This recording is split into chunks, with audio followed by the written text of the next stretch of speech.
Good morning بچوں. آج ہم لوگ پڑھیں گے سابقہ اور لاحقہ. آپ کے اسکرین پہ دکھ رہے ہیں لکھا ہوگا سابقہ اور لاحقہ. آپ کو سمجھ میں بات آ گئی ہوگی کہ آج ہم لوگوں کو کیا پڑھنا ہے.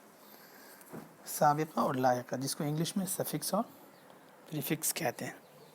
اب ہم لوگ اردو میں جانیں گے کہ سابقہ اور لاحقہ کا استعمال کیا ہے اور کس طرح سے یہ جملوں پہ اثر کرتا ہے اور کیسے بنایا جاتا ہے.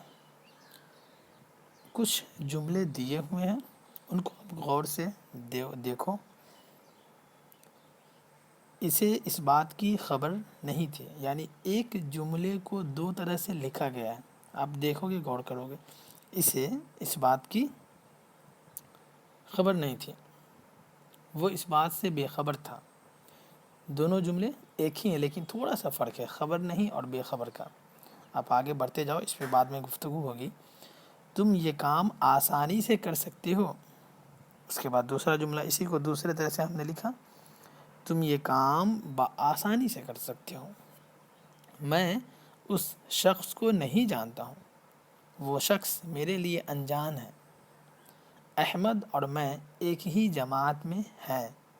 اور اس کو دوسرے طرح سے بھی لکھ سکتے ہیں. احمد میرا ہم جماعت ہے.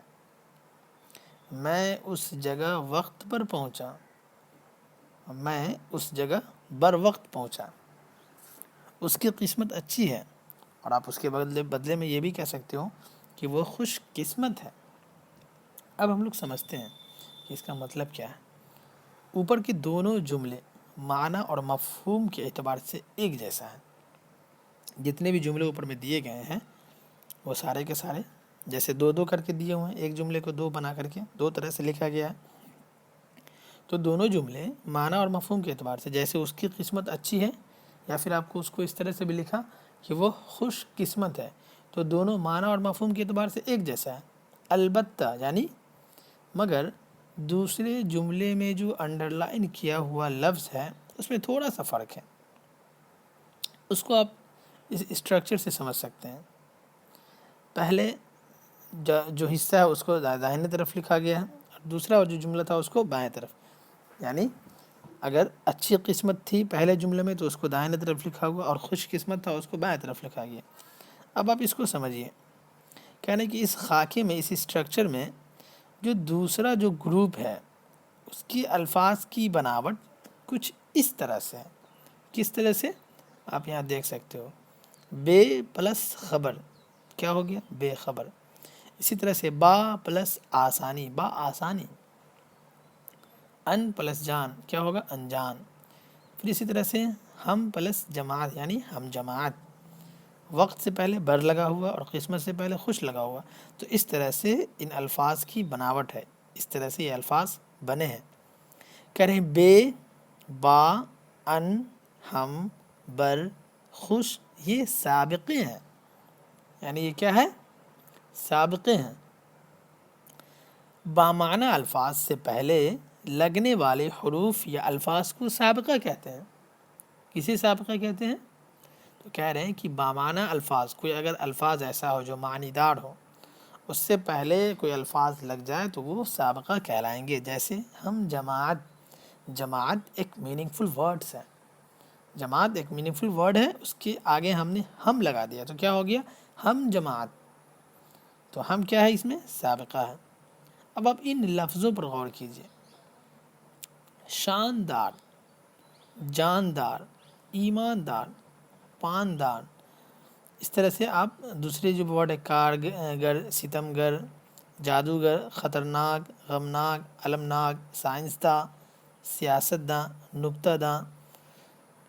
تو جو بھی انڈر لائن کیا ہوا حروف سے پہلے جو الفاظ آئے ہیں ان کے اپنے معنی مکمل ہے، لیکن خط کشیدہ حروف کے ساتھ مل کر ان کے معنی بدل جاتے ہیں، یہ لاحقہ ہے. جیسے آپ دیکھو سائنس داں. سائنس ایک میننگ فل لفظ ہے، یعنی سائنس ایک بامعنی الفاظ ہے.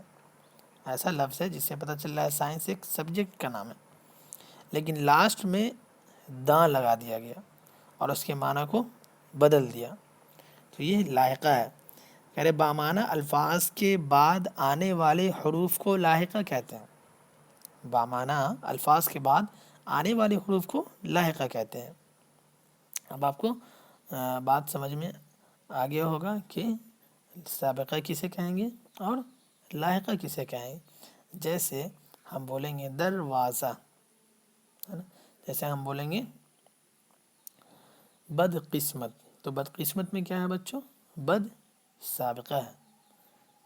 ہم بولیں گے جہان عالم، تو اس طرح سے دوسرا ورڈ ہے، آپ دیکھ سکتے ہو غبار خاطر، اور بھی بہت سارے الفاظ ہیں جو اس سے پہلے ہم نے کلاسز میں آپ لوگوں سے شیئر کیا ہوگا۔ بہت سارے الفاظ آپ کو ملیں گے جس میں آپ سابقہ اور لاحقہ کو پاؤ گے، جیسے کاریگر یا کاریگری، جیسے گرد و پیش، خوشحال، یہ سب جو ہے لاحقہ ہے۔ اگر دیکھو گے کہ لاسٹ میں میننگ فل الفاظ کے آخر میں اگر کوئی لفظ آگے لگتا ہے تو وہ لاحقہ کہلائے گا، اور اگر بامعنی لفظ سے پہلے اگر کوئی لفظ آ کر کے جڑ جاتا ہے تو وہ سابقہ کہلائے گا۔